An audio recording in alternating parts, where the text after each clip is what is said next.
Hello दोस्तों, आप सभी का स्वागत है हमारे YouTube channel focus study classes पर। दोस्तों, हम पढ़ रहे थे मेडिवल इंडिया और उसमें हमने एक महत्वपूर्ण टॉपिक दिल्ली सल्तनत कंप्लीट कर लिया था और कल की क्लास में हमने शुरू किया था मुगल वंश या मुगल डायनेस्टी। ठीक है, जिसमें हमने बाबर के बारे में बात की थी। ठीक है, और आज हम बात करेंगे बाबर के बड़े बेटे नसीरुद्दीन मोहम्मद हुमायूं के बारे में। ठीक है, तो शुरू करते हैं। दोस्तों, नसीरुद्दीन मोहम्मद हुमायूं का जन्म 1508 ईस्वी में काबुल में हुआ था। काबुल कहाँ है? अफगानिस्तान में। ठीक है,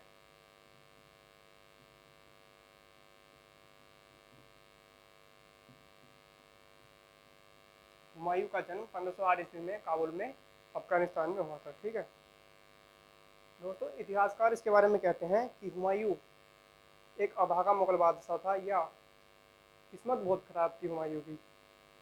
इतिहासकार लेनपूल ने इसके बारे में कहा कि जैसे लुढ़कते लुढ़कते इसका शासनकाल चला, वैसे ही लुढ़कते लुढ़कते इसकी मृत्यु हो गई। है किसके बारे में कहा जाता है? हुमायूं के बारे में। ठीक है, और दोस्तों, यह हुमायूं ज्योतिष में बहुत विश्वास करता था। यह ज्योतिष में इतना विश्वास करता था कि यह अलग अलग दिन अलग रंग के कपड़े पहनता था। जैसे शनिवार को काले कपड़े और रविवार को पीले कपड़े, सोमवार को सफ़ेद कपड़े। पर फिर भी किस्मत बहुत खराब थी किसकी? हुमायूं की। ठीक है, इसे ही हम जानते हैं अभागा मुगल बादशाह के नाम से। ठीक है दोस्तों, ज्योतिष में विश्वास करता था ये।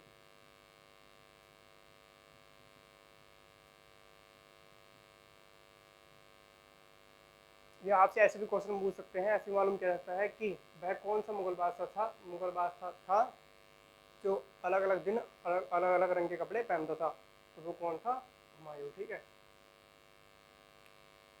और दोस्तों बहुत काइंड हार्टेड या बहुत दयालु भी था ये। यह अपने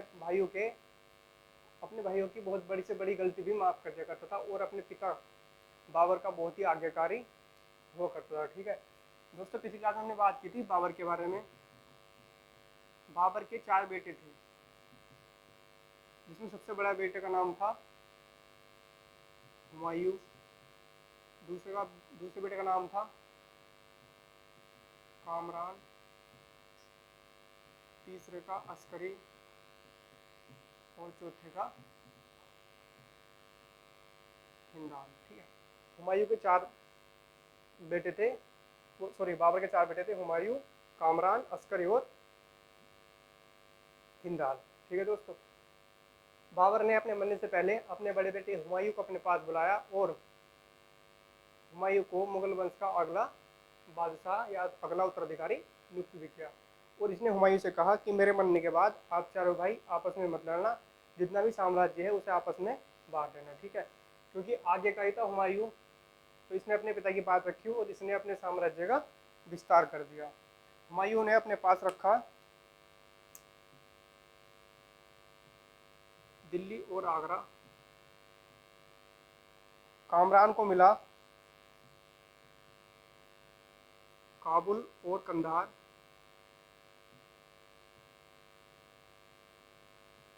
ठीक है, अस्करी को मिला संभल और हिंदाल को मिला अलवर।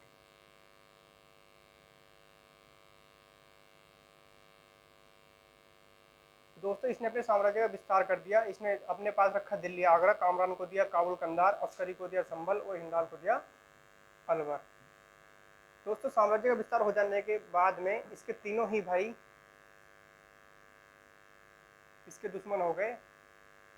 ठीक है, और 3 तो दुश्मन ये थे, लेकिन इसके 3 दुश्मन और थे, क्योंकि दिल्ली सल्तनत मुगल वंश में बादशाह बनकर शासन करना इतना आसान नहीं था। क्योंकि 3 दुश्मन तो इसके भाई खुद हो गए और 3 दुश्मन थे इसके महमूद लोधी।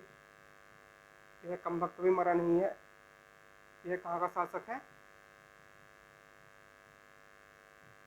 बंगाल का नंबर दूसरा है शेर खान, जिसका वास्तविक नाम या बचपन का नाम है फरीद। ये कहाँ का शासक बना बैठा है? बिहार का। और नंबर तीसरा है इसका दुश्मन बहादुर शाह, जो कहाँ का शासक बना बैठा है? गुजरात का। ठीक है, इतना आसान नहीं था मुगल बादशाह बनकर शासन करना, क्योंकि तीनों भाई इसके दुश्मन थे और 3 दुश्मन ये थे। ठीक है दोस्तों, हुमायूं ने बादशाह बनने के बाद अपना प्रथम आक्रमण, अगर बात करें हम हुमायूं के प्रथम आक्रमण की, तो हुमायूं ने बादशाह बनने के बाद अपना प्रथम आक्रमण जो किया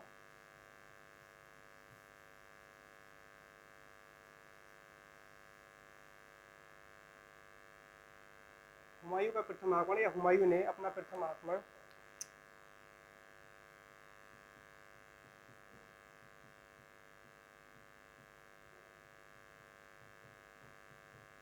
इसका प्रथम आक्रमण हुआ कालिंजर के किले पर।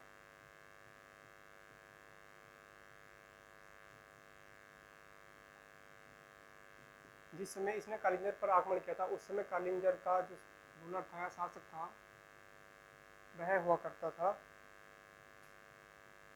प्रताप बुद्ध थे। दोस्तों, इस आक्रमण में इसे सफलता नहीं मिली, या यह हुमायूं अधिकार नहीं कर पाया किस पे? कालिंजर के किले पर। ठीक है, और उधर जब यह बात चली कि किसे महमूद लोदी को, जो कहाँ शासन कर रहा था? बंगाल में, तो अगले ही साल या 1531 ईस्वी में महमूद लोदी और हुमायूं के बीच में एक युद्ध लड़ा गया, जिसे हम जानते हैं दोहरिया का युद्ध, जो किसके बीच में हुआ? हुमायूं और महमूद लोदी के बीच में। ठीक है, ये कौन था? अफगान था। ठीक है, और इसमें हुमायूं ने महमूद लोदी को पराजित किया और उसकी हत्या कर दी। ठीक है दोस्तों, जैसे ही महमूद लोदी मरा, उधर शेर खान, जो कहाँ का शासक था? बिहार का था, और शेर खान ने बंगाल को भी अपने अधीन कर लिया। ठीक है, शेर खान की पावर बढ़ती गई, तो उधर हुमायूं को इंसिक्योरिटी हुई, या हुमायूं शेर खान से इंसिक्योरिटी फील करने लगा, क्योंकि हुमायूं को पता था कि जब तक शेर खान रहेगा तब तक मेरा मुगल बादशाह बनकर शासन करना संभव नहीं है। इसलिए हुमायूं ने अगले ही साल 1532 ईस्वी में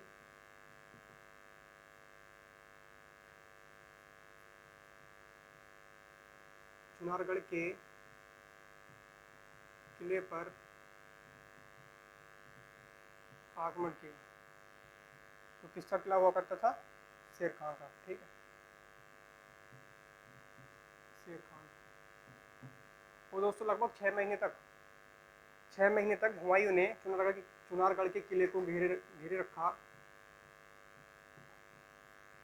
लेकिन शेर खान बाहर नहीं आया। ठीक है, उसके बाद शेर खान ने अपने पुत्र को एक सेना की छोटी टुकड़ी लेकर हुमायूं के पास भेजा और हुमायूं से दोस्ती कर ली। ठीक है, और हुमायूं उधर, जब हुमायूं 6 महीने तक यहाँ पर रहा, तो उधर जो हमने पढ़ा था बहादुर शाह, जो गुजरात का शासक हुआ करता था, गुजरात में रूलर कर रहा था, गुजरात में शासन कर रहा था, तो उधर जब 1532 में चुनागढ़ के किले पर आक्रमण किया था, इसने हुमायूं ने 6 महीने तक यहाँ पर रहा, तो उधर आगरा और दिल्ली पर अपनी सेना लेकर कौन आ गया? बहादुर शाह। ठीक है, तो यहाँ से जाना पड़ा किसे? हुमायूं को। और इसके बाद अगले ही साल 1533 ईस्वी में हुमायूं ने बहादुर शाह को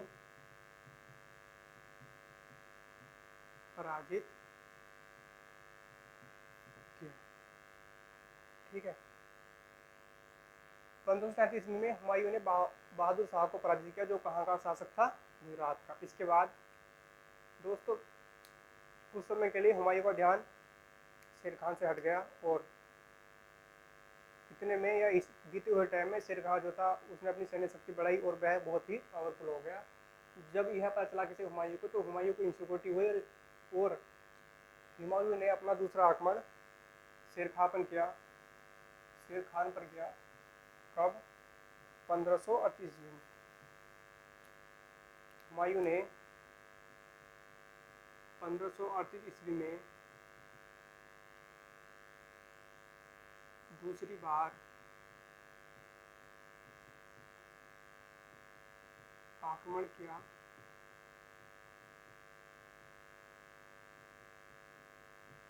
चुनारगढ़ के किले पर। दोस्तों जब हुमायूं ने 1538 ईस्वी में दूसरी बार आक्रमण किया किस पे? चुनारगढ़ के किले पर। उस समय शेर खान वहां पर नहीं था। दोस्तों हुमायूं की सेना के द्वारा चुनारगढ़ के जो किले की जो दीवारें थी वे तोड़वाई गई तोपों से, और हुमायूं किले के अंदर प्रवेश कर गया। और वहां पर क्योंकि वहां पर शेर खान नहीं था और खाने पीने का बहुत ही सामान था, और हुमायूं को एक आदत थी कि यह हुमायूं छोटी सी भी जीत का बहुत बड़ा जश्न मनाया करता था, क्योंकि वहां पर खाने पीने की बहुत ही सामान था, शराब की आदि सामान था। तो इसलिए हुमायूं और हुमायूं की सेना वहीं रहे लगभग 40 दिन तक, जब तक खाने पीने का सामान खत्म नहीं हुआ, जब तक हुमायूं वहीं पर रहा। और 40 दिन के बाद जैसे ही यह वहाँ से लौट रहा था, तो इसे बंगाल के गोल नामक स्थान पर लाशों के ढेर मिले, और यह देखकर हुमायूं ने गोल नामक स्थान को नाम दिया जन्नताबाद का।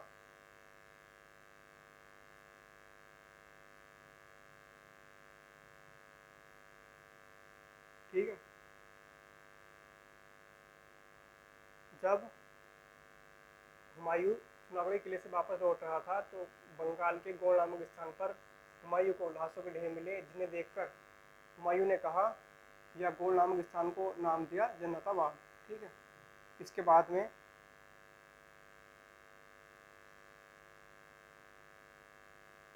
तो हमें पता है बिहार में बक्सर के पास एक स्थान है चौसा, क्योंकि शेर खान को पता था कि हुमायूं जो है इसी रास्ते से आएगा, और हुमायूं की थकी हारी सेना जो हुमायूं लेकर आ रहा था अपनी, और उसी का फायदा उठाया किसने? शेर खान ने। और शेर खान क्योंकि पहले से ही खड़ा था कहाँ पर? चौसा नामक स्थान पर। और 1539 ईस्वी में लड़ा गया एक प्रसिद्ध युद्ध जिसे हम जानते हैं चौसा के युद्ध के नाम से। ठीक है। तो 1539 ईस्वी में हुआ चौसा का युद्ध, जो किस किस के बीच हुआ? हुमायूं और शेर खान के बीच। इसका बात करते हैं हम पहले बात कर चुके हैं। ठीक है। दोस्तों इस युद्ध में शेर खान ने हुमायूं को बुरी तरह पराजित किया, और शेर खान हुमायूं की हत्या करने ही वाला था कि हुमायूं अपना घोड़ा लेकर या अपने घोड़े सहित नदी में कूद गया। और जब नदी में कूदा तो ये डूबने लगा, और इसे एक नाविक ने बचाया, जिसका नाम था निजाम। और यह इसे नदी पार कराकर दूसरी तरफ ले गया। ठीक है। जिससे यह बच गया। और दोस्तों जब यह बच गया, तो इसने जैसे ही यह अपने सिंहासन पर बैठा, तो पहले दिन हुमायूं खुद सिंहासन पर नहीं बैठा, बल्कि इसने एक दिन का बादशाह नियुक्त किया। किसे? निजाम को, जिसने इसकी जान बचाई थी।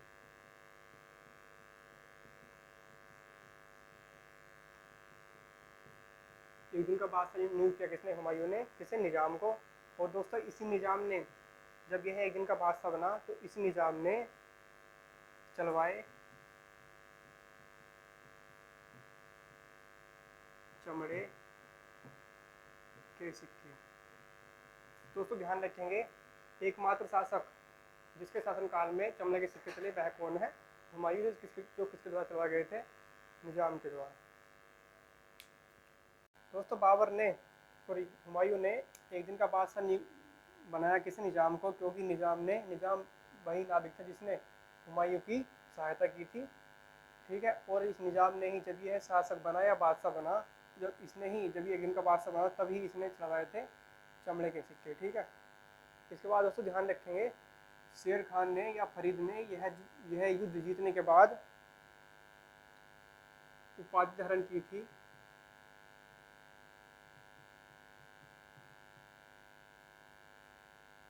शेर शाह की। आपसे पूछेंगे शेर खान ने कौन सा युद्ध जीतने के बाद शेर शाह की उपाधि धारण की थी? तो चौसा युद्ध, जो कब हुआ था? 1539 में। ठीक है, इस युद्ध में तो हुमायूं बच गया, लेकिन अगले युद्ध में और इसके एक साल बाद ही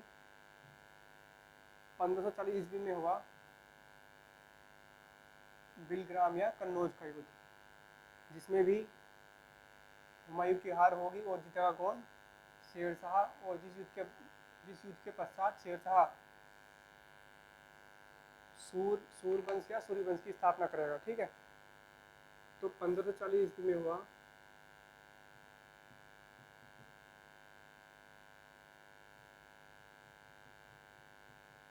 कन्नौज या बिलग्राम का युद्ध।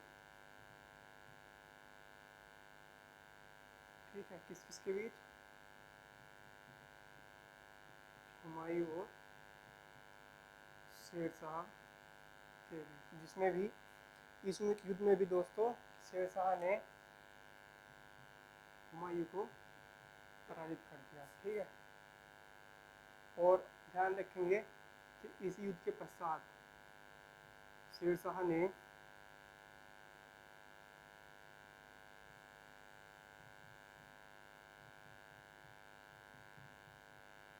हिंदुस्तान में सूरी या सूरवंश की स्थापना की। ठीक है दोस्तों, हम जानते हैं कि हुमायूं का ही सबसे छोटा भाई हुआ करता था हिंदाल, जिसके एक गुरु हुआ करते थे, और उनकी गुरु की जो लड़की हुआ करती थी या उनकी जो बेटी हुआ करती थी उसका नाम था हमीदा बानो बेगम। दोस्तों अगले ही साल 1541 ईस्वी में हुमायूं ने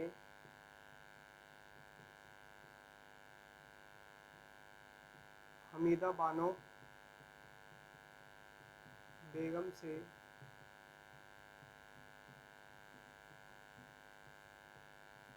शादी। हमीदा बानो बेगम कौन थी? यह जो हुमायूं का छोटा भाई था हिंदाल, उसकी गुरु की पुत्री थी। ठीक है दोस्तों, हुमायूं का एक दोस्त हुआ करते थे जो राजस्थान के अमरकोट में रहा करते, जिनका नाम था राजा बीरसाल। जब हुमायूं कुछ और नहीं सूझा और हुमायूं बिल्कुल ही अकेला पड़ गया, तो हुमायूं अपने मित्र राजा बीरसाल की शरण में गया। ठीक है,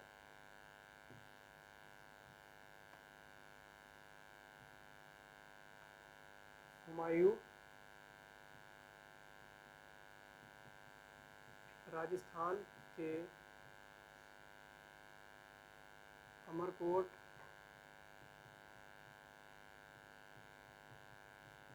के राजा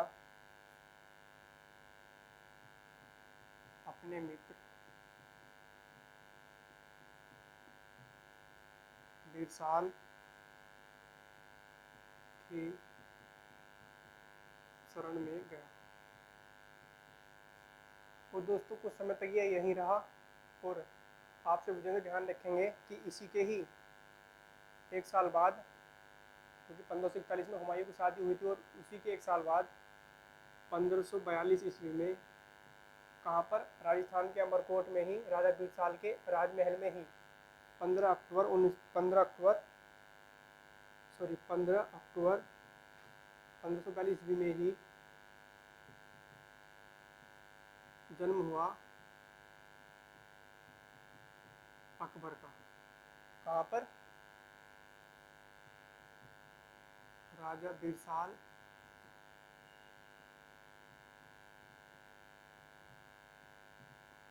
के महल में। तो कहाँ पर है? राजस्थान के अमरकोट में। ठीक है दोस्तों, ध्यान रखेंगे, आपसे मालूम करेंगे कि अकबर का बचपन का नेम या चाइल्डहुड नेम क्या था। तो अकबर का जो बचपन का नाम था वो था बदरुद्दीन। ठीक है, इसके बाद दोस्तों हुमायूं जो है, हुमायूं के समकालीन सिखों के दूसरे गुरु गुरु अंगद देव हुआ करते थे, क्योंकि सिखों के जो संस्थापक थे गुरु नानक देव, वे इब्राहिम लोदी और बाबर के समकालीन हुआ करते थे, लेकिन हुमायूं के समकालीन कौन हुआ करते थे? सिखों के दूसरे गुरु गुरु अंगद देव। इसके बाद दोस्तों गुरु हुमायूं, गुरु अंगद देव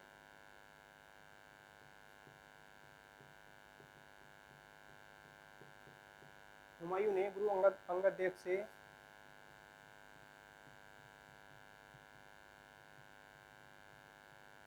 आशीर्वाद लिया और कसम खाई कि कैसे कैसे करके मेरे पिता ने मुगल वंश की स्थापना की थी, अब मैं वैसे ही मुगल वंश की स्थापना द्वारा करूंगा और जो मैंने गलती की थी वे सभी गलती में सुधारूंगा। ठीक है, और गुरु अंगद देव से आशीर्वाद लेकर हुमायूं कहाँ पहुंचा? ईरान। कुछ समय तक यह वहीं पर रहा और वहीं पर रहकर इसने अपनी सैन्य शक्ति मजबूत की, अपनी सेना को सुसंगठित किया और अपनी सैन्य शक्ति मजबूत की। उसके बाद कुछ समय के बाद जब यह पावरफुल हो गया, उसके बाद दोस्तों इसने 1545 ईस्वी में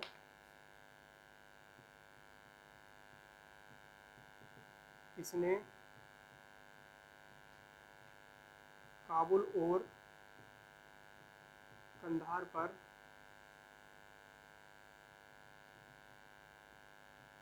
अधिकार किया और अपने ही भाई कामरान की हत्या करवा दी।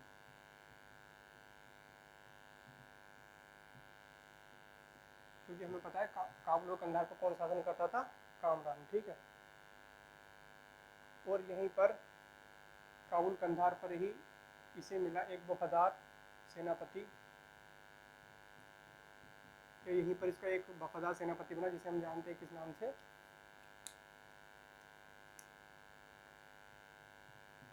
बैरम खान के नाम से। ठीक है, इसके बाद दोस्तों 1554 ईस्वी में इसने पेशावर पर अधिकार किया।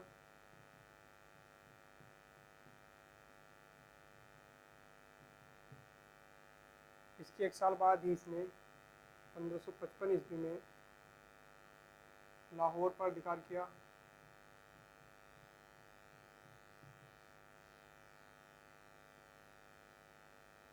और दोस्तों जब ये बढ़ा पंजाब की तरफ, तो पंजाब में ही एक जगह पड़ती है जहाँ पर, जिस जगह का नाम है मर्चीवाड़ा, और पंजाब में ही शेर खान के दो सूबेदार रहा करते थे जिनका नाम था नसीब खान और ततार खान। जब पंजाब में इसने कदम रखे तो इसकी बढ़त किससे हुई? नसीब खान और ततार खान से, और इनके बीच में लड़ा गया मर्चीवाड़ा का युद्ध।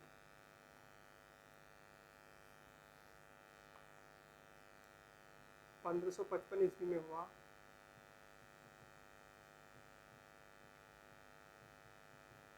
मर्चीवाड़ा का युद्ध। किस किस के बीच?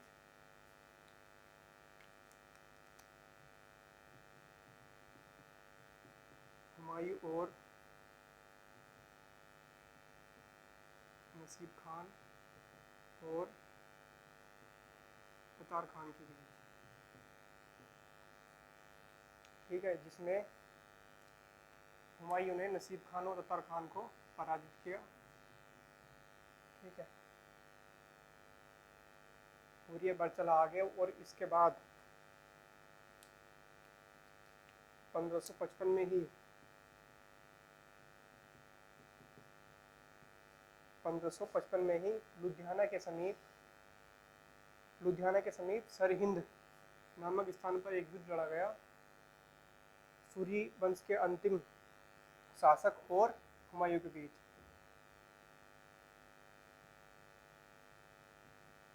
सरहिंद, जिसे हम जानते हैं सरहिंद का युद्ध या सरहिंद के युद्ध के नाम से, ठीक है। जो लड़ा गया किस किस के बीच? हुमायूं और सिकंदर सूरी के बीच, ठीक है।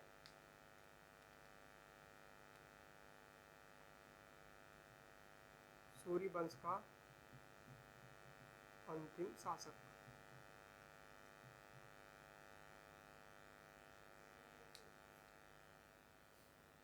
दोस्तों 1555 ईस्वी में ही सरहिंद का युद्ध हुआ, जिसमें हुमायूं ने सिकंदर सूरी को पराजित किया। और इसी युद्ध के पश्चात हुमायूं ने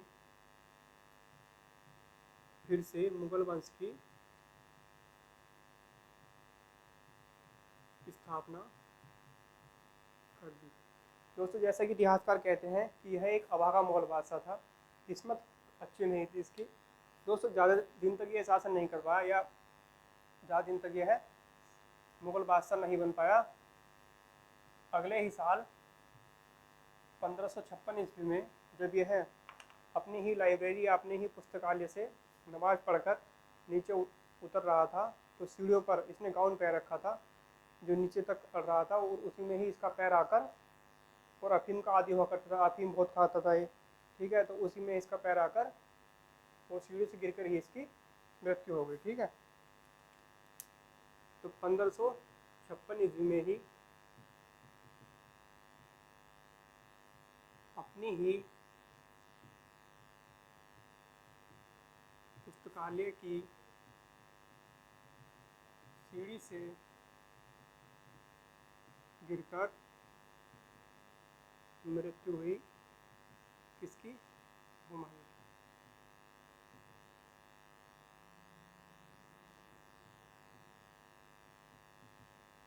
ठीक है दोस्तों, ध्यान रखेंगे हुमायूं ने एक शहर बसाया था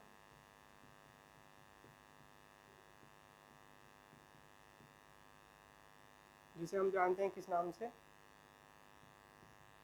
दीन पनाह के नाम से। कहाँ पर बसाया था? दिल्ली में। और दोस्तों जब 1540 में बिलग्राम या कन्नौज का युद्ध हुआ और शेरशाह सूरी ने पराजित किया किसे? हुमायूं को। तो उस युद्ध में जीतने के पश्चात शेरशाह सूरी ने दीन पनाह को नष्ट करवाकर इसकी जगह इसने बनवाया ओल्ड फोर्ट या पुराना किला, ठीक है, जिसका वास्तविक नाम था किला-ए कुमना।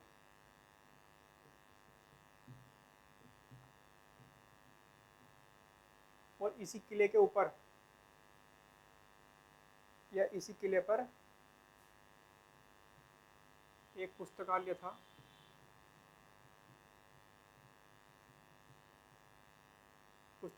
जिसका नाम था शेर मंडल। और दोस्तों इसी पुस्तकालय से गिरकर मृत्यु हुई किसकी? हुमायूं की, ठीक है।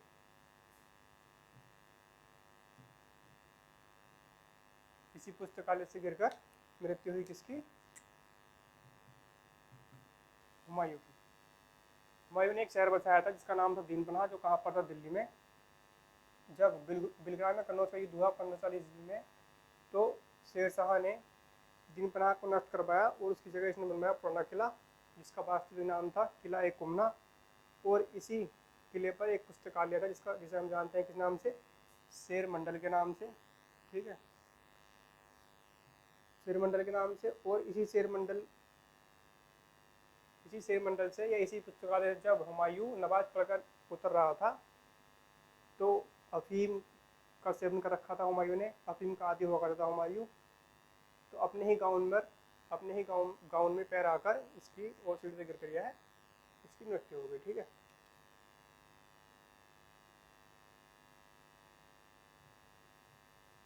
बात करें अगर हुमायूं के मकबरे की, तो हुमायूं का मकबरा दोस्तों दिल्ली में है, क्योंकि हुमायूं हज़रत निजामुद्दीन औलिया से बहुत प्रभावित था और बार बार दिल्ली जाकर उनकी मकबरे पर उनके दर्शन किया करता था, और इसी ने ही ऐलान करवाया था कि जब मेरी मृत्यु हो तो मेरा मकबरा हज़रत निजामुद्दीन औलिया के पास में ही बनवा देना। ठीक है, तो ऐसा ही हुआ। अगर बात करें हुमायूं के मकबरे की, तो हुमायूं का मकबरा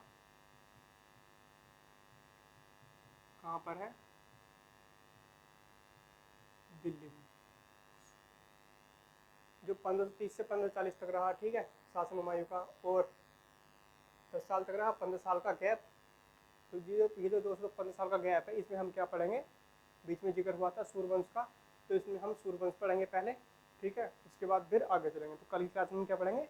सूर्यवंश। ठीक है, हुमायूं का मकबरा कहाँ पर है? दिल्ली में। दोस्तों इसकी जीवनी या इसकी बायोग्राफी, इसकी जीवनी का नाम है हुमायूं नामा, जो इसकी ही बहन गुलबदन बेगम के द्वारा लिखी गई थी।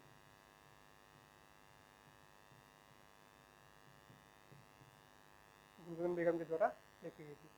दोस्तों हुमायूं से कुछ मिसलेनियस क्वेश्चन बन सकते हैं, जैसे आपसे पूछेंगे वह कौन सा मुगल बादशाह था जो ज्योतिष के अनुसार अलग अलग दिन अलग अलग रंग के कपड़े पहनता था? तो कौन था? हुमायूं।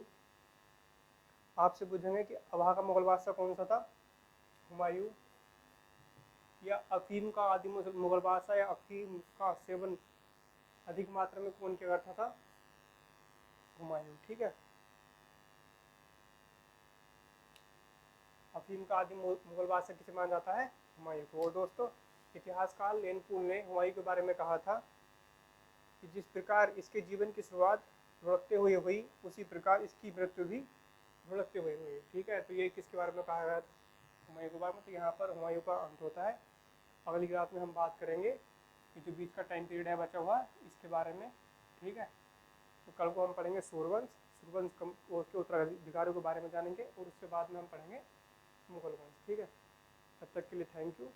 अगर वीडियो अच्छी लगी हो तो अपने दोस्तों में शेयर करें और चैनल को सब्सक्राइब करें। Thank you very much.